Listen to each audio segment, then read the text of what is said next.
Hey guys, what's up? This is Mike. This is episode 5 of Let's Play Yo-Yo. In this episode, I get to learn the trick known as Funky Giraffe by Gary Lee. It looks really cool. It reminds me a lot of some old stuff by like Johnny DeValle or maybe Sage. It starts here, goes like that, goes like that. There's an underpass, pops it off to the side. There's that there. There's another underpass. Oh, I was doing it wrong. So he does trapeze, spreads this goes over the top, underpass. Out to the side, it stays on top, that lands up here, that goes over the top. Boop.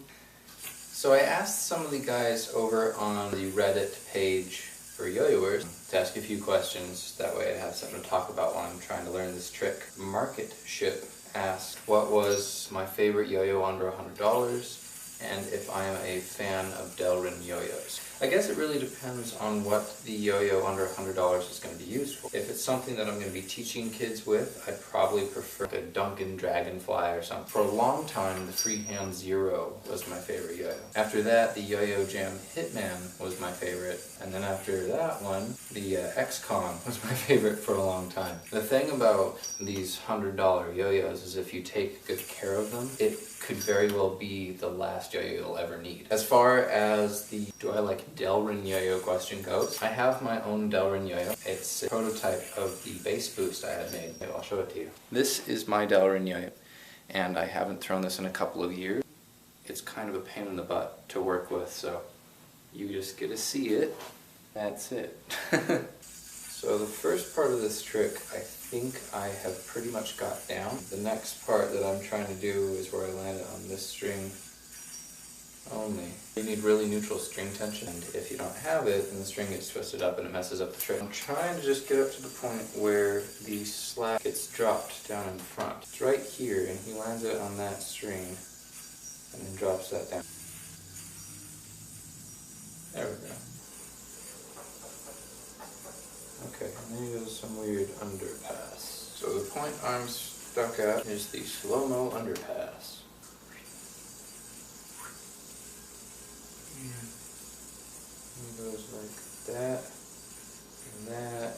So most likely same on the Reddit forum, asked how did my yo-yo career take off? Like how did I get noticed? How long did I have to work to get my sponsors to notice me? For me, I've been yo-yoing for 10 years. I think I started to get noticed when I started making trick videos. Going to contests helps a lot. Competing in the contests helps even more. The funny thing about yo-yoing, it's really about who you know, how good your relationship is with those people. People tend to like to work with those who they already know and who they already trust. I think it was back around 2008. I started making these videos and they were called Learn to Throw.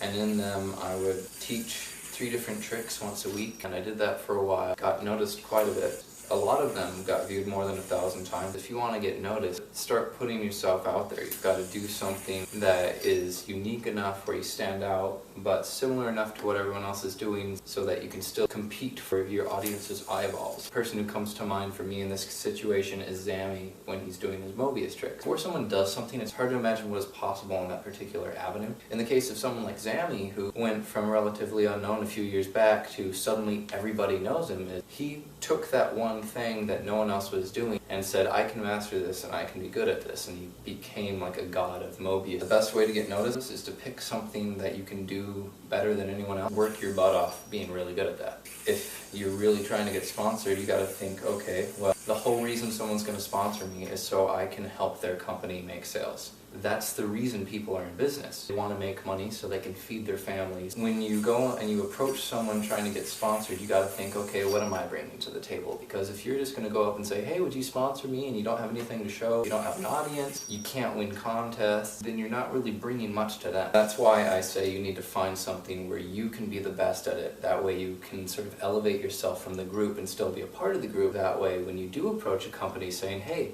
I've got an audience, and I've got this that makes me unique. I love your brand. I use your stuff all the time. I think that we should work together. That's basically my answer. This part, then this part, then this part, then this part, then this part, then this part, then that part, then that part, then that part, then that part, then that part, then that part, then that part. So many parts, man. And that part, and then, it's not one of the parts. So for those of you who watch the tutorial that I'm learning from, I'm up to the done deal part. That's the best part of a trick any day, the done deal part.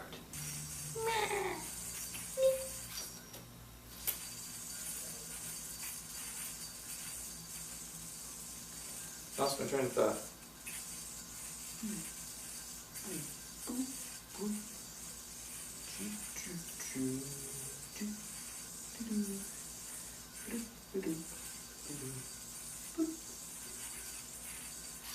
Done deal.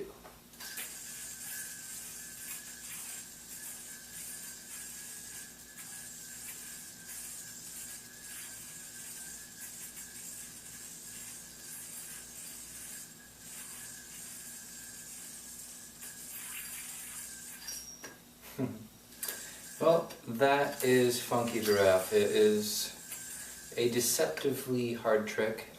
Watching it, it looks hard, and then when you start learning it, you think, oh, this isn't that bad, I can figure it out. And then there's so many of these tiny little elements that take a little bit of risk that by the time you reach the end of the trick, there's a good chance that you might have missed one of those little elements and it screws you up, so you have to start over and you keep going and going and going and going and going. It's kind of a pain in the butt, but it's definitely a cool trick. I like the way it looks, I like the way it feels, I like all the different slack elements and changing the way your hand's turning and grabbing onto loops that you wouldn't normally grab onto. So I thought that was pretty cool, and definitely a good trick by Gary Lee.